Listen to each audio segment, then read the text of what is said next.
माझ्या वावरात आता कपाशी लावली साहेब. मला 2 एकर शेती आहे. 3 मुलींचं शिक्षण करायचं इंजिनिअरिंगला. आज मुलीला 3-3 लाख रुपये लागताय. आणायचे कुठून 2 एकरातून? हे सरकार झोपलं का? आरक्षण लागतंय आम्हाला, तसं आम्ही जाणार नाही. मला सांगा आता किती किती काय शिकतात मुली? 2 एकर शेती आहे सर. 2 मुली शिकते.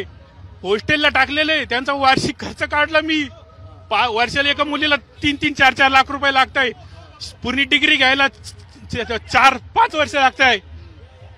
डिप्लोमाला 3 वर्ष, डिग्रीला 4 वर्ष. ती नोकरी कधी लागणार? आमचे तर चालले ना पैसे खिशातून. एका मुलीला 7-7 लाख रुपये चालले. नोकरी हे देणार 10,000 रुपयाची. ते कधी वसूल व्हायचे? हे सरकारला आम्हाला आरक्षणच पाहिजे ओबीसी मधून.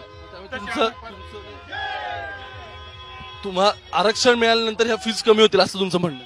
फीज कमी होतील आणि आम्ही पण सुखी राहू ना सर.